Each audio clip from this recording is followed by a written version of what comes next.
চাল যদি ভালো হয় সবসময় পোলাও রান্না করলে খাইতেও ভালো লাগে, দেখতেও সুন্দর হয়। আমার বন্ধুর দোকান থেকে পোলাও চাল আনছি, বন্ধু দিয়ে দিছে বাঁশ এক কেলা। যাই হোক, হ্যালো এভরিওয়ান, আসসালামু আলাইকুম। সবাই কেমন আছেন? আলহামদুলিল্লাহ, আপনাদের বোন ভালো আছে। এই ভিডিওটা ঈদের সময় পোলাও পাক করছে, এডিট করতে পারি না। অনেকগুলো ভিডিও বানাই রাখছি কিন্তু সময়ের অভাবে এডিট করতে পারি না। একটু হালকা করে পেঁয়াজ ব্যবস্থা করে নিলাম রোস্টের জন্য। এখন আমি এখানে দারচিনি বাইর করে নিলাম, আর কাঁচা পেঁয়াজের মধ্যেই আমি পোলাওটা পাক করি, তাহলে ভালো হয়। তো আজকে আদাটা দিব ভাজিয়া একটু, তাহলে পোলাওটা ঘেরান আসবে, যেহেতু পোলাওর চালটা আহামরি ভালো না। কেন যে ভালো পড়ে নাই জানি না, নতুন বলে বস্তা আনছে। যাক, আমরা একটু ভালো পোলাওর চালটা খাওয়ার চেষ্টা করি। আর পোলাওটা তো প্রতিদিন খাই না, এই জন্য একদম। আর পোলাও আমার কাছে যেটা ভালো চাল, একদম চিনি গুঁড়া আর দেখতে সুন্দর দবদবা সাদা, ওইটা আমার কাছে খুব ভালো লাগে। খাইতেও ভালো লাগে, দেখতেও সুন্দর। আর যেটা একদম দেখতে সুন্দর, খাইতে ভালো লাগে কিন্তু মুখে। যাই হোক, আমি একটু ভালো মন্দ সব কিছু যাচাই মাচাই করে খাই। আমার মুখে যেটা স্বাদ লাগে সেটাই খাই, যেটা ভালো লাগবে না সেটা আমি দেখব না।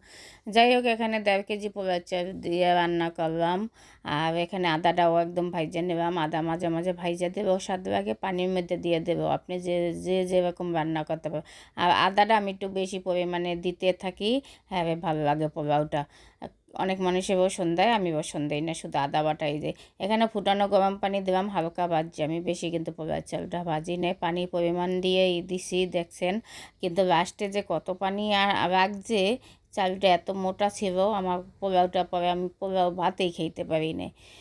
যাই হোক, আমার কাছে ভালো লাগে নাই, এই জন্য খাইতেও পারি না। আবার আনবো। আর আমি সবসময় পোলার চালটা কিনি এই মনিবের দোকান থেকে। এই চালটা খুব ভালো পড়ে, আর একদম চিকন পোলাওটা ঝরঝরা হয়।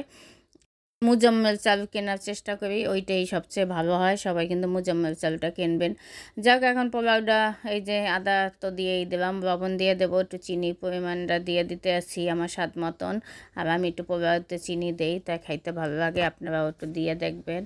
আমি পোলাও বিরিয়ানি সব কিছুতেই দেই। আমার মতন কে কে আছেন কমেন্টে জানাইবেন। যাই হোক, আমি এখন দিয়ে দিচ্ছি, আবার দমে বসাই দেবো 20 মিনিট। 20 মিনিট পরে আইসা একটু ফুড কালার দেবো। আর ঈদের কিন্তু একটু আমি রঙিন পোলাও পাক করি। এটা কিন্তু দেখতে টেবিল সাজাইবে সুন্দর দেখায়, খাইতেও ভালো লাগে, আমার কাছে ভালো লাগে। তার কার কাছে কেমন লাগে তা জানি। পোলাওটা যদি ঈদ কোরবানিতে একটু না হয় সৌন্দর্য, তাহলে ফুটে না। তারপর অনেক আছেন গাজরও দিতে পারেন। আমি একটু ফুড কালার দেওয়া, সবসময় একটু ফুড কালারটা দেই, ফুড কালার দেবে আমার কাছে ভালো লাগে। গাজরও ছিল, ফ্রিজে দেই নেই। যাই হোক, দুধের সাথে ফুড কালারটা এখন মিলাই নিছি, পরে দিয়ে দেবো। আর যাই হোক, ফুড কালারটা একটু বেশি হয়ে গেছে, পরবর্তীতে দেখো আমার চালটাও তো ওই দেখেন কেমন মোটা মোটা দেখা যায়। আর বোনের পোলাও রান্না, বোনের কী রান্না ভালো লাগে কমেন্টে কিন্তু অবশ্যই জানাইবেন। রান্না বান্নার ভিডিওগুলো কেমন লাগে, খাবারের ভিডিও কেমন লাগে, সবসময় আপনারা কমেন্ট করবেন। আমার প্রিয় ভাই বোন, আপনাদের একটা কমেন্টের আশায় থাকি। আপনাদের ভিডিওগুলো আমার সামনে আসবে, আমি যতটুকু পারি আমি দেখি সবাই ভিডিওই। আমাকেও আপনারা সাপোর্ট দেবেন, একটু ভালো লাগবে শেয়ার করে দেবেন, লাইক কমেন্ট করে পাশে থাকবেন, আপনাদের একটা কমেন্টের আশায় থাই।